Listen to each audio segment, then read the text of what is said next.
Halo semuanya, Assalamualaikum warahmatullahi wabarakatuh. Saya Asto, selamat datang di Semut Buku.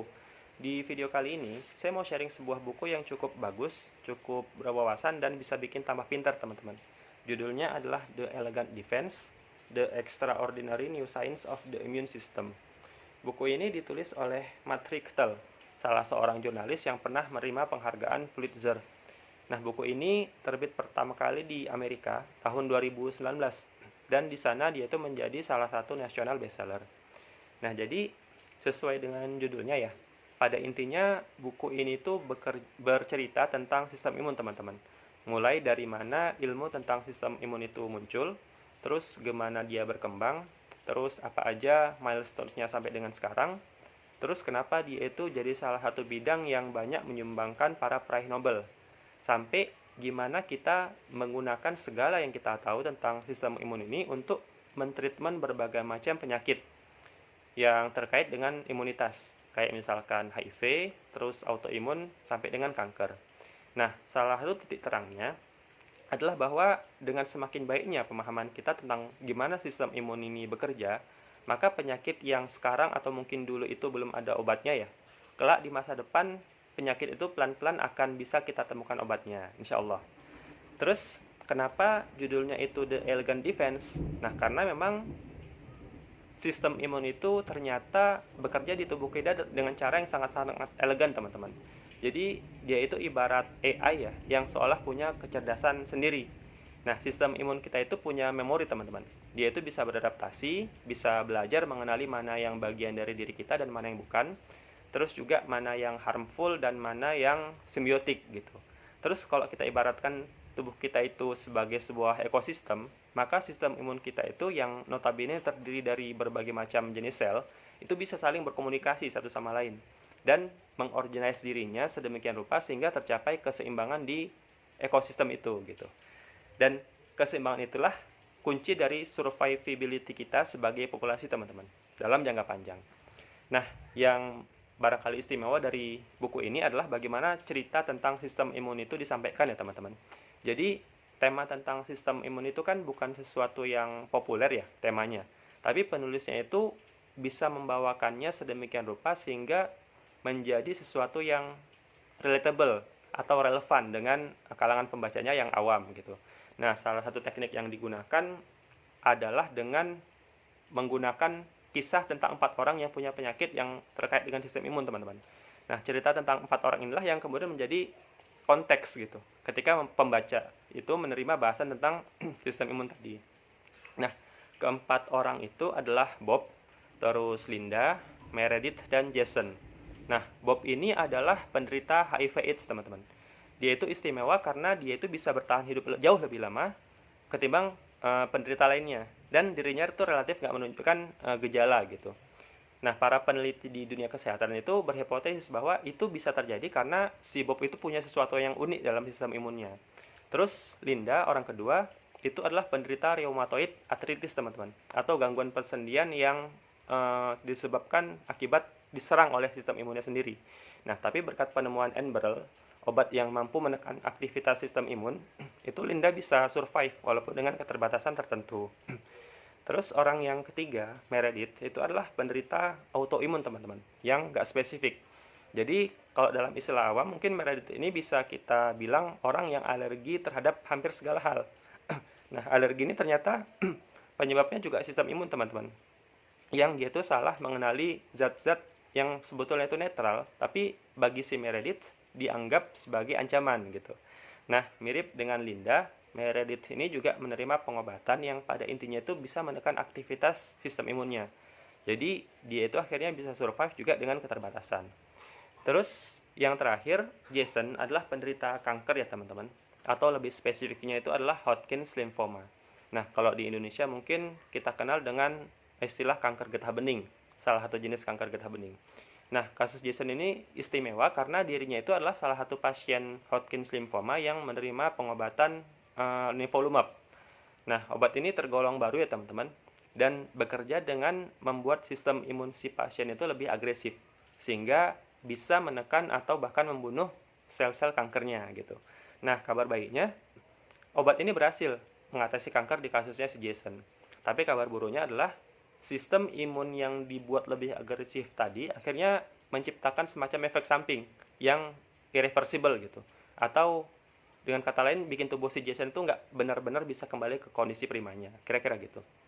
Nah, dari kasus yang menimpa keempat orang itu, penulis lalu menjabarkan ya berbagai hal tentang cara kerja sistem imun gitu. Misalnya di kasusnya si Bob yang penderita HIV tadi, itu pembaca dijelaskan bahwa ada organisasi di AS yang namanya NIH atau National Institute of Health, yang mereka itu rutin memeriksa orang-orang kayak si Bob ini, sehingga mereka itu bisa punya insight yang terus-menerus berkembang soal cara kerja virus HIV. Nah, insight itu kemudian ditranslate menjadi teknik medis tertentu ataupun obat-obatan tertentu yang bisa menekan kemampuan si virus untuk bereplikasi gitu. Nah, salah satu yang kita kenal sekarang adalah yang namanya ARV, teman-teman, atau antiretroviral regimen.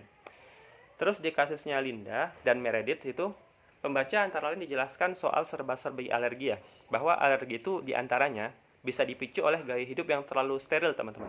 Sehingga sistem imun tubuh itu cenderung jadi kuper ya, dan gampang menganggap zat dari luar tubuh itu sebagai musuh gitu. Walaupun zat itu sendiri pada hakikatnya nggak berbahaya. Terus juga bagaimana obat alergi yang sering kita konsumsi itu sebenarnya adalah obat yang sama yang juga menekan kerja sistem imun kita. Sehingga efek sampingnya ketika kita mengonsumsi obat alergi ini adalah pertahanan kita terhadap infeksi jadi lebih terbuka, teman-teman, atau jadi ikut melemah gitu. Nah, jadi sekarang trennya di karangan para ilmuwan itu adalah mereka itu memetakan sistem imun mana yang terlibat dalam alergi secara lebih presisi. Sehingga kelak obat alergi itu bisa dibikin lebih spesifik sesuai dengan sistem imun yang menyebabkannya, kira-kira gitu. Nah, terakhir di kasusnya Jason, itu pembaca misalnya banyak dijelaskan tentang serba-serbi kanker ya, teman-teman. Antara lain bahwa bibit kanker itu sebetulnya ada di semua orang gitu. Jadi sepanjang sel-sel tubuh kita itu bisa mereplikasi diri, maka sepanjang itu pula ada resiko kanker. Nah, tapi manifestasi kanker ini nggak terjadi di semua orang, karena memang banyak penghalangnya gitu. Nah, salah satu penghalang paling dominan adalah sistem imun kita sendiri gitu. Jadi, ketika suatu sel itu bermutasi dan menjadi ganas, maka sistem imun kita itu akan langsung menganggapnya sebagai sebuah ancaman, kemudian langsung menghabisinya gitu. Nah, ini terjadi pada sebagian besar kasus, pada sebagian besar orang. Nah, tapi problemnya, pada sebagian pengidap kanker, sel-sel yang ganas tadi itu somehow bisa mengelabui sistem imunnya, sehingga kehadirannya itu dibiarkan atau malah dijagain gitu. Nah, oleh karena itu, di kasusnya Jason itu, para dokter itu berupaya supaya sistem imunnya bisa dibikin siuman atau bisa disadarkan gitu, sehingga bisa melawan si sel kanker dengan proper. Dan ternyata berhasil, teman-teman. Jadi di masa depan, pendekatan yang semacam ini tuh barangkali bisa menggantikan kemoterapi yang konvensional gitu.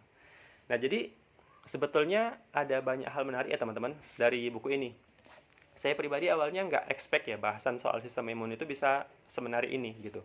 Banyak konsep terus fakta baru yang saya terima yang bikin saya itu merasa jadi lebih bersyukur dan takjub gitu ya, bahwa Tuhan itu udah menciptakan tubuh kita dengan sangat-sangat luar biasa.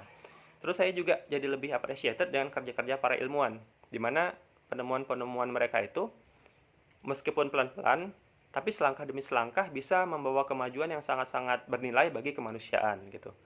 Terus selain ilmu yang dalam tataran konsep, juga ada ilmu praktis, teman-teman. Kayak misalnya pentingnya tidur untuk menjaga kinerja sistem imun kita. Jadi self depriving atau kurang tidur atau rutin begadang ya, itu sangat-sangat nggak sehat, teman-teman. Atau juga misalnya pentingnya menghindari stres, karena stres itu juga bisa menekan kerja imun kita.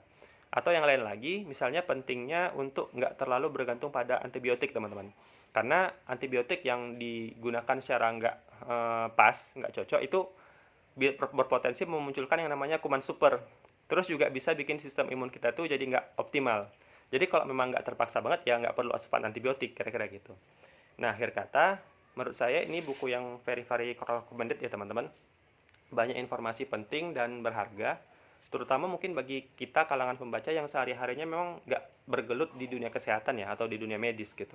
Jadi saya percaya bahwa pengetahuan yang kita dapat dari buku ini itu bisa bikin kita itu menyikapi sesuatu dengan lebih proporsional.